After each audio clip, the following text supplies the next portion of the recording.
keempat ada Ali bin Abi Thalib. Sebelum mulai pembicaraannya, kita kedatangan narasumber nih, yaitu Bapak Mukhtar sebagai guru sejarah. Gimana Pak kabarnya hari ini? Baik tidak? Alhamdulillah. Assalamualaikum warahmatullahi wabarakatuh.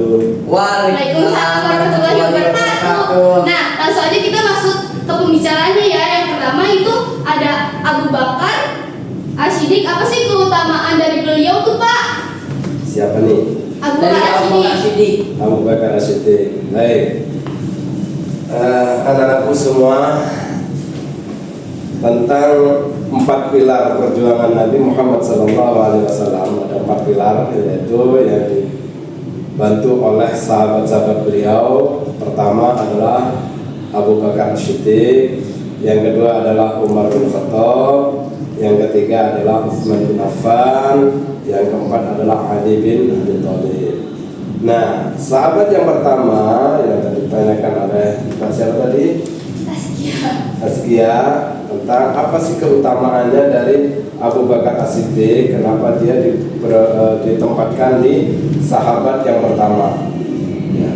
Pertama, Abu Bakar As-Siddiq itu kenapa dipanggil dengan As-Siddiq? As-Siddiq itu bisa diartikan percaya, jujur. Kenapa? Karena sahabat Abu Bakar inilah yang pertama kali mempercayai tentang apa saja yang dilakukan oleh Nabi Muhammad, khususnya pada saat itu terjadi Nabi Muhammad SAW sepulang dari Isra wal Mi'raj, kemudian memberitakan kepada kafir Quraisy pada saat itu, ya. Nah, tidak satupun yang percaya. Tidak satupun yang percaya. Nah, sampai bertanya seorang kafir Quraisy kepada Abu Bakar, "Hai Abu Bakar, itu sahabat kamu, gitu kan, sudah mulai agak sinting." Namanya orang kafir ya, Iya, Quraisy. betul Pak. Kenapa? Lalu Abu Bakar bertanya, kenapa? Dia masa mengatakan sudah bisa melakukan perjalanan dari Mekah ke Palestina, kemudian naik ke langit 7. Yang benar aja, yang ngomong siapa? Kata Abu Bakar tanya lagi, yang ngomong siapa? Yang ngomong sahabat Muhammad. Oh, kalau Muhammad Rasul, kalau belum jadi Rasul ya. Iya. Nah, kalau Nabi Muhammad SAW yang ngomong, saya percaya. Nah, maka dengan itu Abu Bakar diberi julukan dengan As-Siddiq. Seperti itu ya Pak ya. Nah, untuk yang kedua kan ada Umar bin Khattab nih Pak, yang katanya tuh jadi idola anak-anak karena memiliki sifat yang cukup keras. Iya, betul.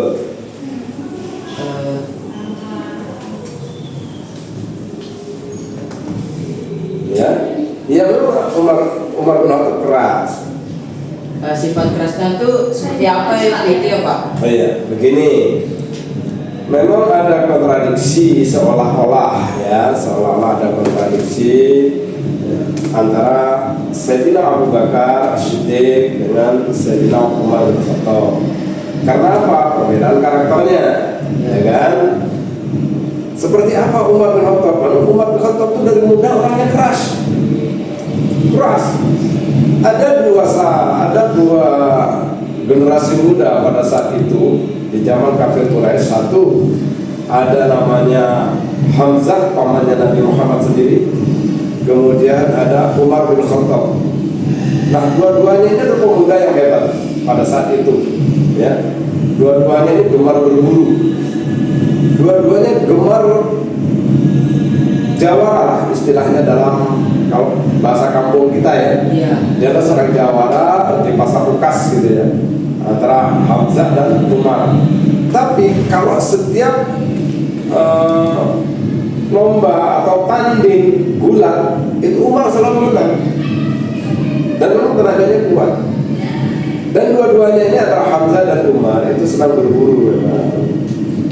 Kalau Umar dan Hamzah itu kalau berburu bukan hanya berburu di padang pasir gitu ya, bukan hanya berburu, tapi yang diburu adalah singa. Berburu singa. Coba bayangkan, kalau misalnya kamu gitu ya, berburu singa. Kira-kira sendiri apa berdua atau beramai-ramai? Ramai. Umar bin Khattab berburu singa itu sendirian, hanya bermodalkan busur dan anak panah, sendirian menghadapi lawan. Nah, ini artinya apa?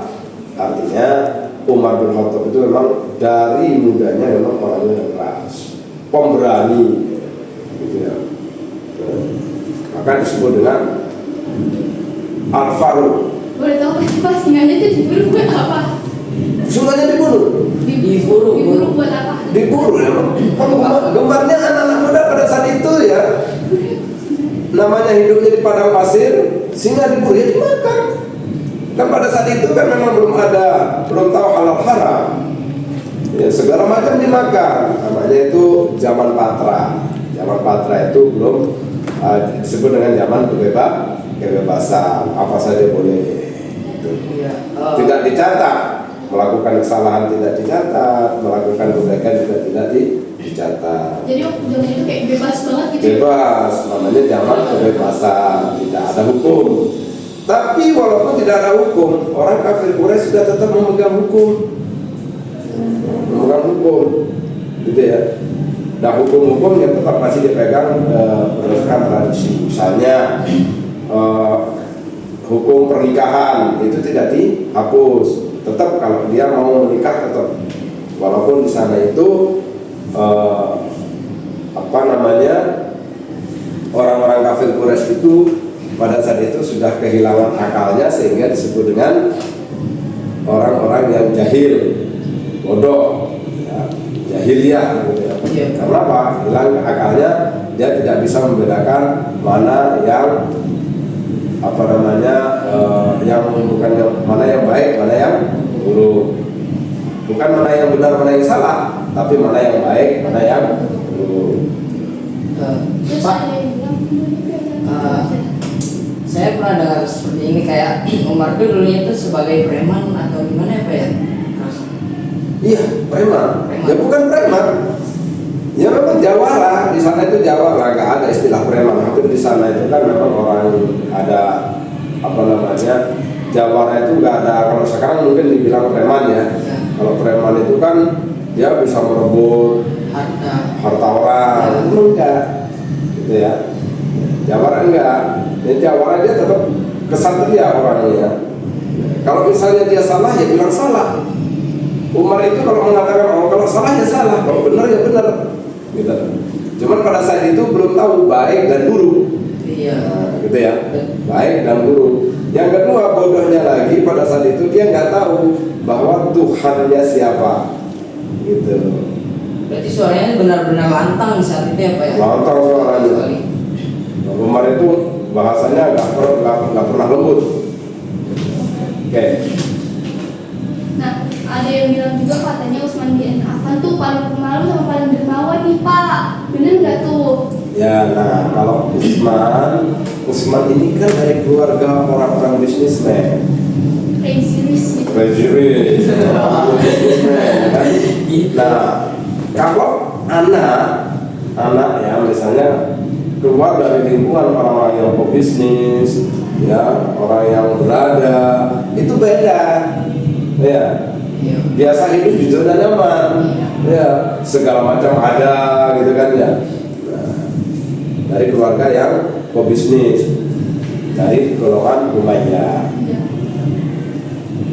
maka disebut dengan sahabat yang kaya. Walaupun juga Abu Bakar orang kaya, karena semua rata-rata di sana itu adalah pedagang. Semuanya adalah pedagang. Abu Bakar juga pedagang. Semuanya pedagang. Tapi yang paling kaya dari empat itu tuh Utsman nih Pak. Ya, dalam hal ini disebut Utsman karena apa? Karena Utsman itu walaupun Abu Bakar juga kaya, jangan salah. Abu Bakar itu kekayaannya hampir seluruh hartanya digunakan untuk perjuangan Nabi Muhammad. Semua. Kalau Utsman tidak semua. Setengah-setengah karena beliau memang orangnya tuh bisnismen. Ya, orang bisnismen itu kan dia memanajemen keuangannya. Punya modal lagi. Bagaimana keuangan ditata gitu ya, seperti kamu nanti diajarkan tentang manajemen keuangan ya kan. kelola keuangan kan karena harus ditata. Nah Utsman memang ahli bisnis, ahli berdagang, maka dia kekayaannya terus sampai sekarang kekayaannya masih kekayaannya Utsman bin Affan sampai sekarang.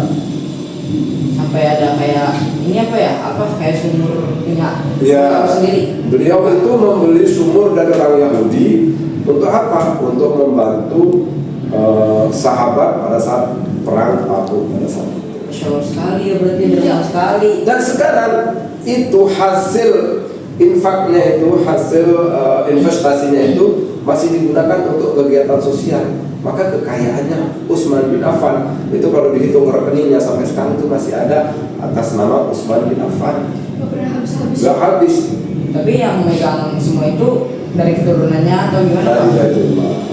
Dari Baitullah. Nah buat yang terakhir kan ada Ali bin Abi Thalib nih Pak. Ini pahlawan yang katanya paling muda di antara keempat itu. Ya, Ali bin Abi Thalib ini adalah kaum muda yang cerdas. Bagaimana ceritanya itu Pak? Ya, cerdas, kemudian pemberani. Gimana nggak dianggap pemberani? Di saat Nabi Muhammad dikepung oleh kafir Quraisy, siapa yang dijadikan tumbal dalam tanda petik? Ya. Bukan tumbal istilahnya, dijadikan pengganti Nabi Muhammad untuk dibunuh. Dengan cara apa? Ali bin Abi Thalib diminta untuk menggantikan Nabi Muhammad tidur di tempat Nabi Muhammad. Artinya apa? Ali bin Abi Thalib tahu nggak? Tahu. Ali bin Abi Thalib tahu kalau Nabi Muhammad pada saat itu sudah dikepung oleh kafir Quraisy dan mau dibunuh. Nah, Nabi Muhammad minta, ya Ali, gantikan saya, kamu tidur di kamar saya. Coba kalau anak muda sekarang, Takut. Sambil kamu di rumah saya, kenapa? Itu di rumah saya lagi dikepung, nah, orang lagi nyari saya, mau dibunuh. Kamu gantiin saya, nggak ada yang mau sekarang. Tapi Ali bin Abi Thalib keberaniannya bagus dan cerdas. Maka dia disebut dengan pemuda yang pemberani, cerdas. Maka disebut dengan sebagai apa tadi? Pahlawan anak muda. Maka kamu sebagai anak muda contohlah Ali bin Abi Thalib. Tumir, jangan malah berandal. Nah kan ada yang bilang mereka ini beda-beda sifatnya ya Pak. Nah gimana sih cara mereka tuh berteman bisa jadi seerat itu? Nah, perbedaan karakter ini bukan jadi sebuah pertentangan, ya, tidak akan menjadi sebuah pertentangan. Karena apa? Disebut dengan 4 pilar. 4 pilar itu kita harus saling menopang. Ya, kalau dalam bisnis saja minimal kita harus punya 3 pilar. Jadi harus punya 3 kaki. Orang punya bisnis itu, orang berusaha itu minimal harus punya 3 kaki. Kenapa? Supaya kita tetap berdiri. Nah, begitu kaki yang satu hilang masih punya 2 kaki.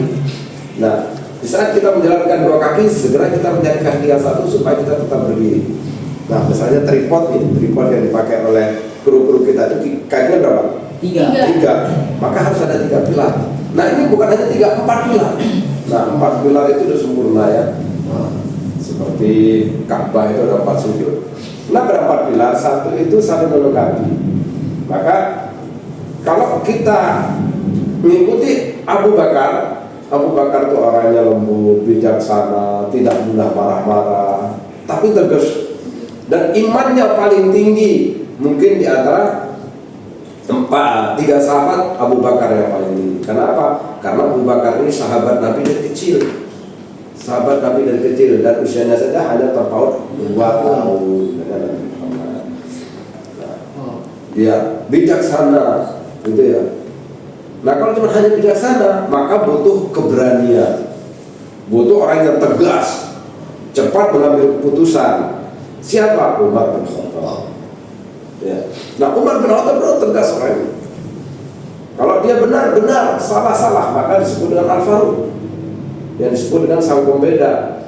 Ya. Pembeda apa? Membedakan mana yang benar, mana yang salah. Yang benar yang benar, salah yang salah. Nggak peduli siapa dia. Walaupun itu saudara sendiri, anak sendiri, kalau salah ya dihukum. Itulah Umar bin Khattab. Nah sementara Usman tadi kan lingkungannya ada orang pebisnis, Iya. pemalu, tidak enak hati. Nah, orang pebisnis itu banyak lobby biasanya, banyak lobby gitu. Dia lebih pemalu, lebih lembut, gitu ya. Sama dengan Abu Bakar dengan Utsman, suka menangis, gitu ya. Menangis apa? Kalau Abu Bakar itu menangis sedih, ya. Kenapa? Takut terhadap Allah. Utsman juga sama, gitu ya. Dia suka menangis, melihat keadaan menangis, gitu ya. Dia sedih kenapa? Gitu. Tapi kalau Umar nggak nangis, ya kalau Umar langsung gerak cepat. Gas.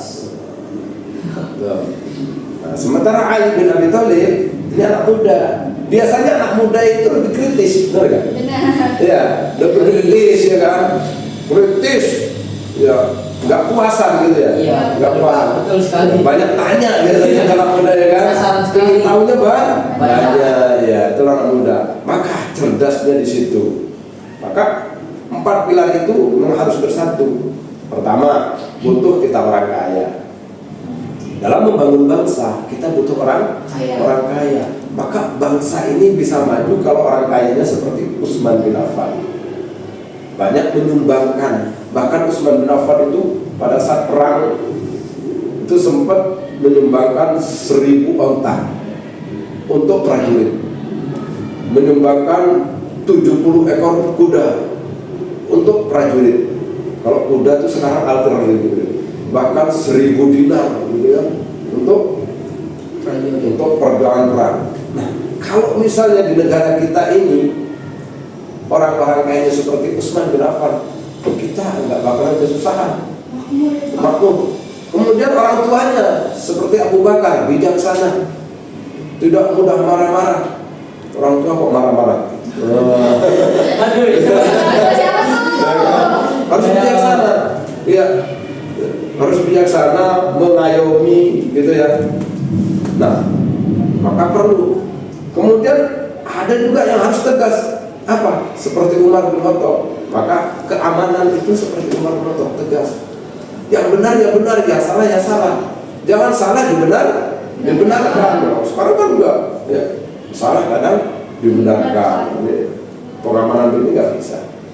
Nah, yang terakhir anak mudanya harus seperti apa? Ali bin Abi Thalib, cerdas otaknya, banyak bertanya tentang ilmu. Bertanyanya bukan bertanya ngawur. Ya, kalau nggak jelas bertanya. Jangan kalau nggak jelas diam saja. Dan bertanya, banyak belajar dan harus berani tegas. Ya, karena Ali juga seorang pemberani. Karena setiap kali perang tanding, Ali selalu menang. Perang tanding itu Ali selalu menang. Keren sekali berarti ya. Keren banget. Didengerin ya guys, buat pelajaran walaupun kita berbeda karakter, tapi bisa tetap temenan loh, jangan musuhan, nggak baik. Dan Harus saling menopang. Iya. dan kita tuh kayak pengen mempunyai suatu pemimpin yang sebagai sukses itu harus memiliki salah satu sifat dari 4 pilar ini guys. Iya betul. Yang kayak pemalas, kayak suka main game terus, gak boleh itu. Biasanya cowok-cowok nih suka main Iya game. nih, gimana sih? Aduh. Jangan kayak gitu ya guys. Nah, kita langsung aja masuk ke sesi pertanyaan. Jadi ada yang nanya nih Pak, Ya. apa sih yang membuat Abu Bakar menjadi orang kepercayaan Rasulullah? Ya, apa yang menjadi kepercayaan Rasulullah? Oke, tadi sudah kamu tersinggung sedikit. Karena Abu Bakar itu pertama sahabat Nabi sejak kecil. Sejak kecil sahabat Nabi. Yang kedua, Abu Bakar itu orang kaya. Ya, dia senang berdagang, gigih membela Nabi sejak kecil. Kenapa Nabi Muhammad memilih Abu Bakar menjadi sahabatnya? Karena dari kecil sudah menjadi sahabat sampai Nabi Muhammad itu didampingi di saat sedih, di saat senang, bahkan di saat dalam keadaan genting selalu didampingi oleh Abu Bakar As-Siddiq. Contoh misalnya di saat Nabi Muhammad mau dibunuh oleh orang kafir Quraisy, siapa yang menemani? Abu Bakar As-Siddiq. Sampai perjuangannya bersembunyi di Gua Thur misalnya, ya kan? Merobek baju kalau saya Pak ya, merobek baju. Di Gua Thur, ya kan? Kenapa di Gua Thur? Ya kan? Padahal Gua Thur itu bolong kanan kiri, dari kanan kelihatan, dari kiri kelihatan. tapi Abu Bakar tetap menemani Nabi Muhammad. Bahkan kalau bisa yang mau merelakan nyawanya demi Nabi Muhammad. Di saat di dalam gua sur saja dipatok ular, diam, nggak teriak. Kenapa? Karena kasihan dengan Nabi Muhammad di saat itu sedang istirahat. Sampai segitu loh Nabi. Menemani Nabi Muhammad hijrah terakhir. Yang lainnya sudah hijrah ke Madinah, yang terakhir tinggal Nabi Muhammad dan Abu Bakar. Bahkan keimanannya bertinggi. Mantap banget. Dan membela Nabi Muhammad dan membenarkan segala apa yang dikatakan Nabi, dilakukan oleh Nabi. Membackup total, maka Abu Bakar dijadikan sahabat. Keren sekali Abu Bakar. Besti bahasa Siapa yang berbalik kayak Abu Bakar sama Rasulullah nih? Nah, buat pertanyaan selanjutnya apa sih Nya? Yang selanjutnya itu ada apa sih yang membuat Umar bin Khattab tuh yang untuk berbalik arah melindungi Rasulullah itu Pak? Oh iya. Tadinya kan Umar bin Khattab itu kan orang Yang tegas. musuhin Nabi ya. Iya. Nah,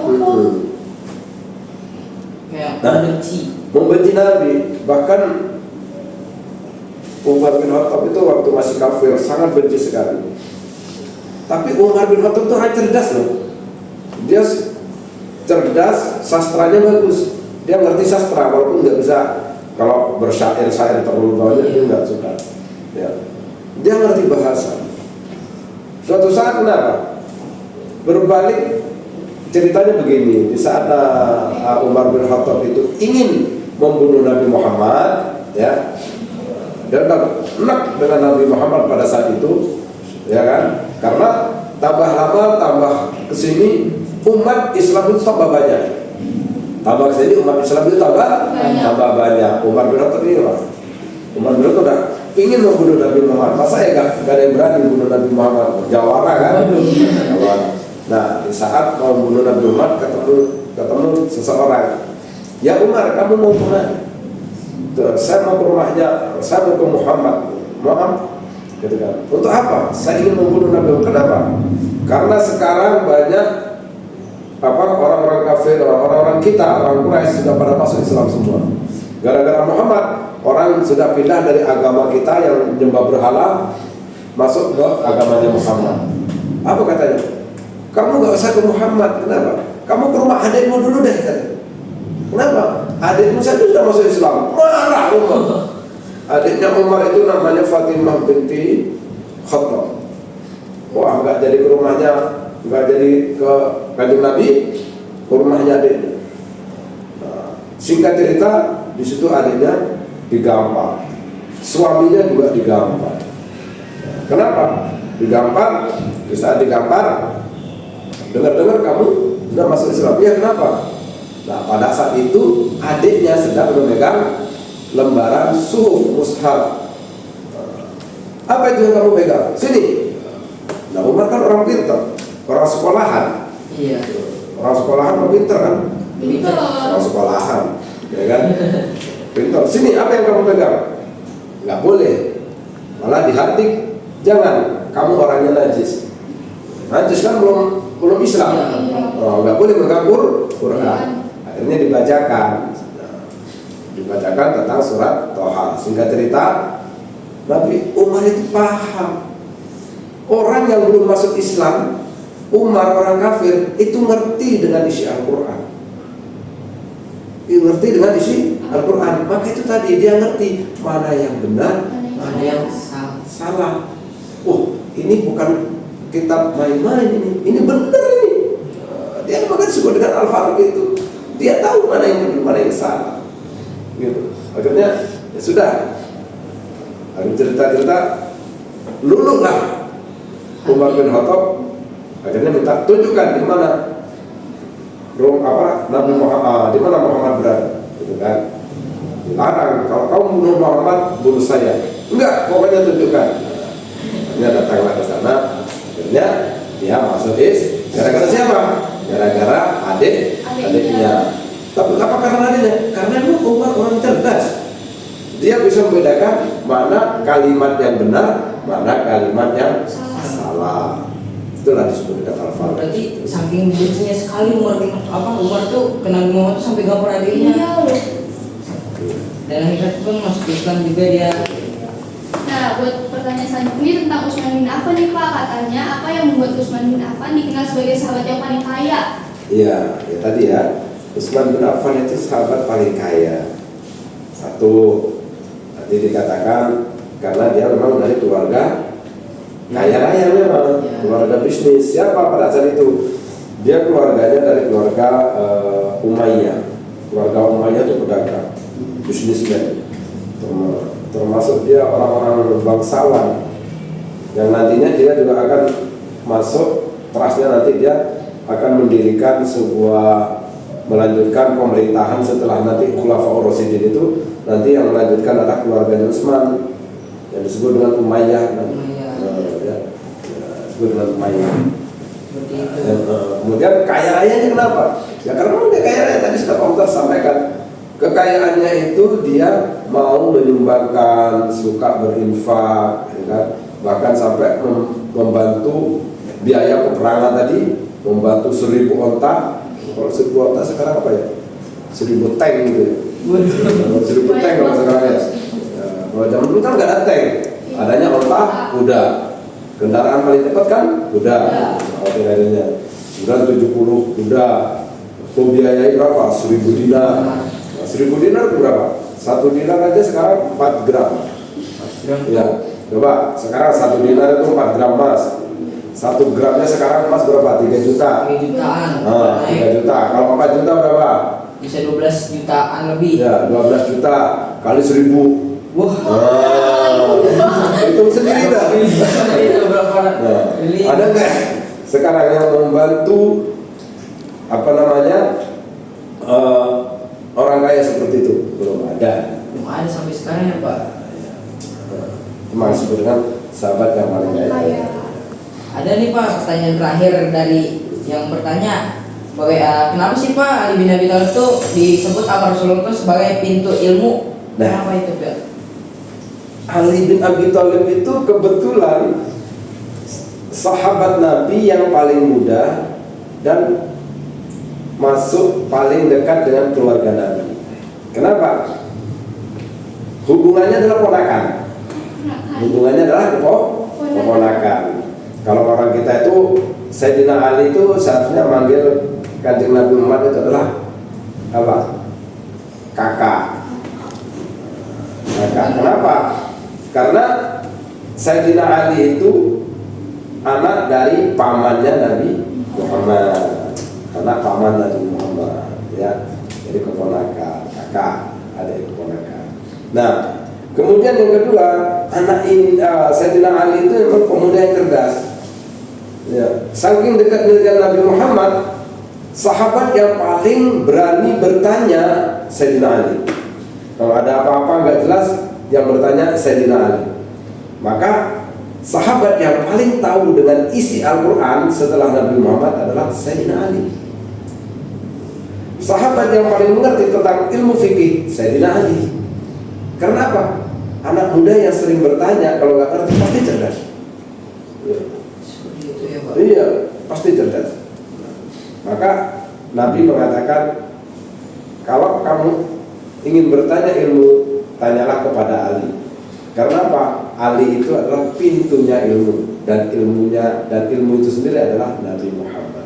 Dan kotanya adalah Nabi Muhammad. Jadi kalau kita mau masuk sebuah gerbang kota, ini kota ini sebuah isinya ilmu semua, itu Nabi Muhammad. Gerbangnya Sayyidina Ali.